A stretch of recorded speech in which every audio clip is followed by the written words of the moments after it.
ಇಲ್ಲಿ ಒಳಗಡೆ ಸುಮ್ಮನೆ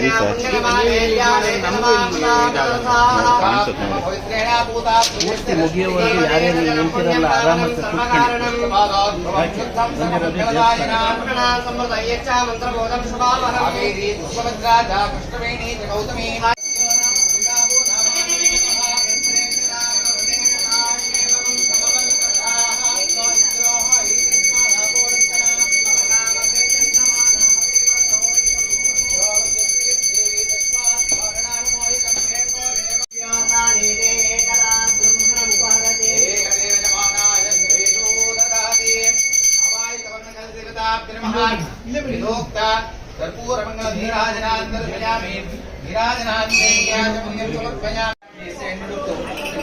ಆರಾಮಾಗಿ ಹೆಣ್ಣು ಸಿಕ್ಕೋದು ದೊಡ್ಡ ಕೊಟ್ಟಿರ್ತಾರೆ ಗಂಡು ನೋಡಿ ಹೆಣ್ಣು ಕೊಡ್ಬೋದು ಅಂತ ಯಾರು ಹೆಣ್ಣು ಕೊಡ್ಲಿಲ್ಲ ಗಂಡಿಗೆ ಬೇಜಾರಾಗೋಯ್ತು. ಇನ್ನೇನ ಮನಸ್ಸಿಗೆ ಬೇಜಾರಾಗೋದು ಏನ್ ಮಾಡ್ತಾ ಇದ್ರು ಅಂತಂದ್ರೆ ಕಾಶಿ ಯಾತ್ರೆ ಅಂತ ಹೋಗ್ತಾ ಇದ್ರು. ಏನ್ ಉದ್ದೇಶ ಅಂತಂದ್ರೆ ಕಾಶಿ ಗಯಾ ಅದೆಲ್ಲ ಪುಣ್ಯಭೂಮಿ, ಅಲ್ಲಿ ಒಂದು ಕಾಲ ಮಾಡ್ಬಿಟ್ರೆ ಕರ್ಮಾದಿಗಳನ್ನೆಲ್ಲ ಮಾಡ್ಬೇಕಾಗಿಲ್ಲ ಅಂತ ಶಾಸ್ತ್ರ. ಏನ್ ಕರ್ಮಾದಿಗಳು ಏನು ಅಂತಂದ್ರೆ ನಾವು ಹುಟ್ಟಾಗಿನ ಸಾಯತಕ್ಕ ನಮ್ಗೆಲ್ಲ ಸಂಸ್ಕಾರಗಳಿದೆ. ಸತ್ಮೇಲೆ ಕರ್ಮಾದಿಗಳು ತಿಥಿ ಅಂತ ನಾವು ಬ್ರಾಹ್ಮಣರು ಹೇಳ್ತೀವಿ, ಹಿರಿಯರು ಕೆಲಸ ಮಾಡ್ತೀವಿ ಅಂತ ಹಿರಿಯವರು ಹೇಳ್ಕೊಂಡು ಮಾಡ್ತಾರೆ. ಎಲ್ಲ ಕಾರ್ಯ ಒಂದೇನೆ, ಹೆಸರು ಬೇರೆ. ಹಾಗಾಗಿ ಎಲ್ಲ ಕರ್ಮಾದಿಗಳನ್ನ ಮಾಡಿ ಮುಕ್ತಿ ಕೊಡ್ಬೇಕು ಅಂತ ನಾವು ಮಾಡ್ಕೊಂಡ್ ಬರ್ತಿದೀವಿ. ಯಾಕೆ ಅದು ಪುಣ್ಯಭೂಮಿ ಅಲ್ವಾದ್ರೆ ಯಾಕೆ ಕರ್ಮಾದಿಗಳು ಮಾಡ್ಬೇಕಾಗಿಲ್ಲ ಅಂತಂದ್ರೆ ಕಾಶಿ ಗಯಾ ಅದೆಲ್ಲ ಪುಣ್ಯಭೂಮಿ. ಯಾಕೆ ಪುಣ್ಯಭೂಮಿ ಅಂತಂದ್ರೆ ರಾಮ ಕೃಷ್ಣ ಅಂತ ದೇವತೆಗಳು ಉದ್ಭವಿಸಿದ ಸ್ಥಾನ, ಓಡಾಡಿದ ಸ್ಥಾನ ಅದು. ಹಾಗಾಗಿ ಅಲ್ಲೋ ಕಾಲವಾಗ್ಬಿಟ್ರೆ ಅದು ಕರ್ಮಾದಿಗಳನ್ನೆಲ್ಲ ಮಾಡ್ಬೇಕಾಗಿಲ್ಲ. ಇದು ನಮ್ದು ಕರ್ಮಭೂಮಿ. ಇಲ್ಲಿ ಕಾಲವಾಗ್ಬಿಟ್ರೆ ಕರ್ಮಾದಿಗಳನ್ನೆಲ್ಲ ಮಾಡ್ಬೇಕು ಅಂತ ಶಾಸ್ತ್ರ.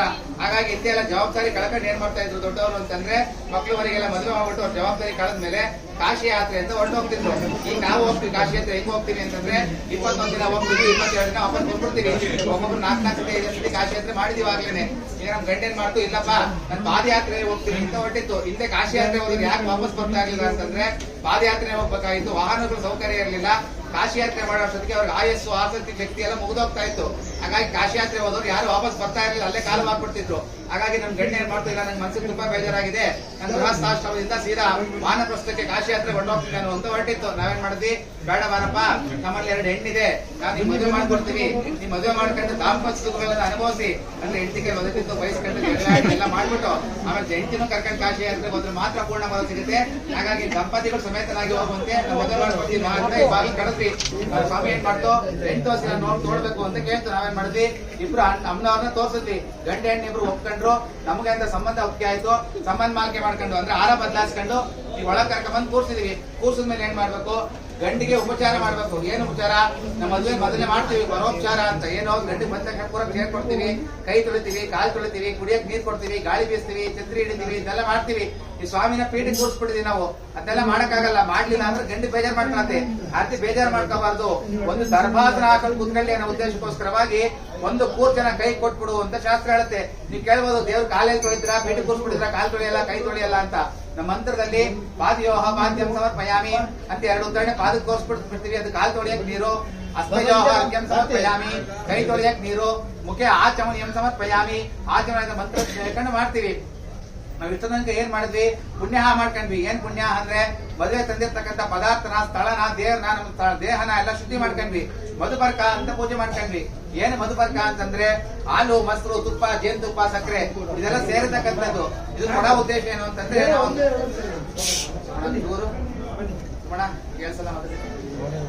ಏನಿದು ಕೊಡೋ ಉದ್ದೇಶ ಏನು ಅಂತಂದ್ರೆ ಹಾಲುಂಟು ಮನೆಗೆ 2 ಬಗೆ ಬೇಡ ಅಂತ ಒಂದು ಗಾದೆ ಹೇಳ್ತೀವಿ. ಅದೇ ಹಾಲಿನ ಅಮೃತ ಕೊಲಿಸ್ತೀವಿ.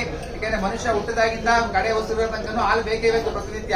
ಹಾಗಾಗಿ ಹಾಲಿನ ಅಮೃತ ಕೊಲಿಸ್ತೀವಿ. ಈ ಅಮೃತ ಸಾಕ್ಷಿಯಾಗಿ ನನ್ನ ಮಗಳಿಗೆ ಕೊಡ್ತಾ ಇದ್ದೀನಿ, ನನ್ನ ಮಗಳಿಗೆ, ನನ್ನ ಮನೆಗೆ ನೀನು ದ್ರೋಹ ಮಾಡಬೇಡ ಅಂತೇಳಿ ಈ ಮಧುಪರ್ಕ ಅಂತ ಕೊಡ್ತೀವಿ. ಹರಿ ಓಂ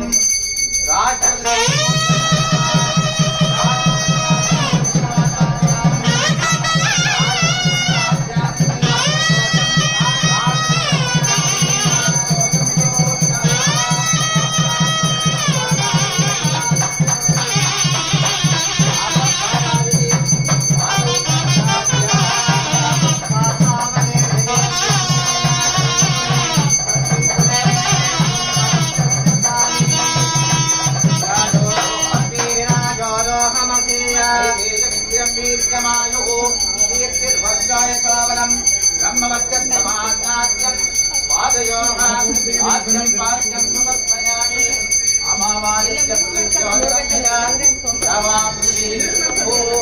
आमागन्तां पितरा मातरा मासोमो मृत्मगम्याः अर्घ्यं समर्पयामि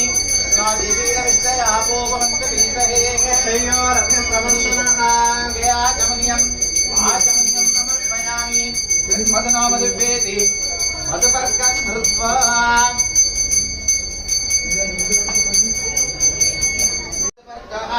जन्मदनामदिभ्यं परमान्नाद्यं वीर्यं तेनाहमदिवेन परमान्नाद्येन वीर्येण परमान्नादो मदिभ्योऽसानि तेजसे त्वाचेस्तेवरायान्नाद्याय प्राश्नामि मधुपर्को मधुपर्कः जन्मदनामदिभ्यं परमान्नाद्यं वीर्यं तेनाहमदिभ्येन परमान्नाद्येन वीर्येण परमान्नादो मदिभ्योऽसानि तेजसे त्वायशसेवलायान्नाद्याय प्राश्नामि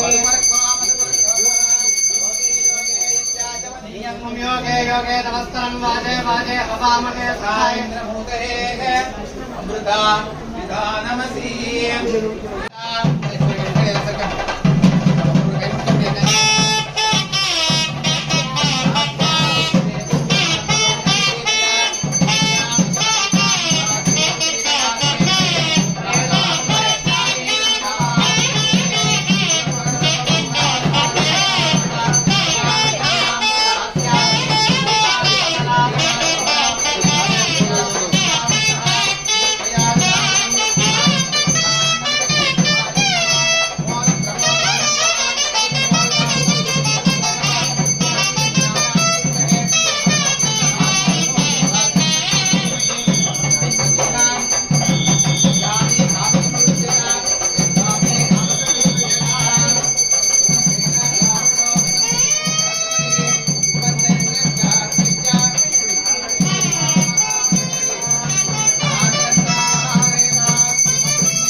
सह देवता विरुणमन्यता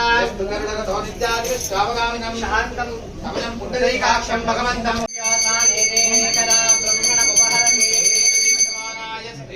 ददाति अपायज्ञोऽपि तमाङ्गलदेवतां नमः विरूपा मंगलाष्टकावते निर्देशान्तं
ಕೂಡ ಎಲ್ಲ ಇದೆ.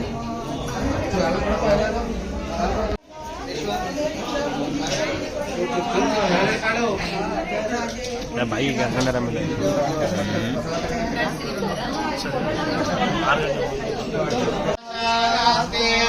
उत्तरां देवैर्यामाशास्ति भूयो हविष्कसमाशास्ति दिव्यन्धामाशास्ति विश्वं प्रियमाशास्ति यजानेन हविषामाशास्ति तदस्यातरुज्याति तदस्मै देवाराधता तदक्षिर्देवो देवेभ्यो वरदे वयमग्निर्मानुषाः निष्कर्षवीतञ्च वेदिनाध्यावामयं जगतिर्भावस्येरञ्च नमो देवेभ्यः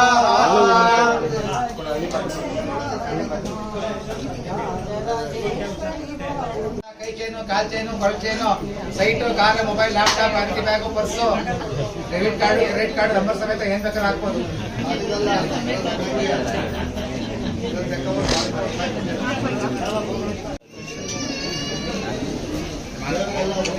ಅಲ್ವಾ ಇದು ಮಾಡ್ತಾರೆ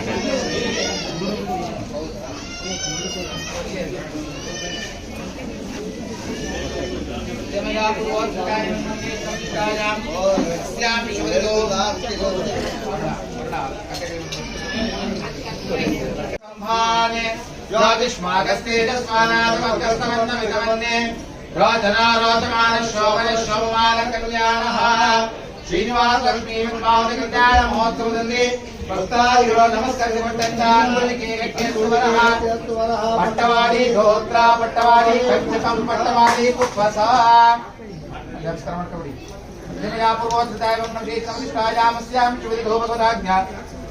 ಶ್ರೀಮನ್ನಾರಾಯಣ ಪ್ರೀತಮಸ್ಮಿನ್ ಪ್ರತ್ಯಕ್ಷ ಪರೋಕ್ಷ ಸೇವಾಕರ್ತॄಣಾಂ ಸಹ ಕುಟುಂಬಾನಾಂ ವಿಜಯವಾರೋಗ್ಯ ಐಶ್ವರ್ಯಾವೃತಮಾರ್ಥಕಂ ಮೋಕ್ಷಾದೇತಮಿದಾಫಲಾಪುರುಷಾರ್ಥಾಫಲಾದಿತಂ ಅಪಾಪ್ರತಿನಿವಾರಣಾರ್ಥಮಾಯುಷ್ಯಾವೃತಮೃಭಾಮಿಷ್ಠೈತಮಷ್ಟೈಶ್ವರ್ಯಾವೃತಂ ಇಷ್ಟಾರ್ಥಾಫಲಾದಿತಂ लक्ष्मी वेंकटरमण स्वामिगता प्रीत्यर्थम नामावली पूजाञ्च करिष्ये। ओम वेंकटेशाय नमः।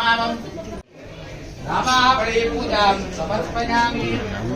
दुर्गा प्रीत्यर्थम पद्मावती देवता प्रीत्यर्थम नामावली पूजाञ्च करिष्ये। प्रकृत्यै नमः।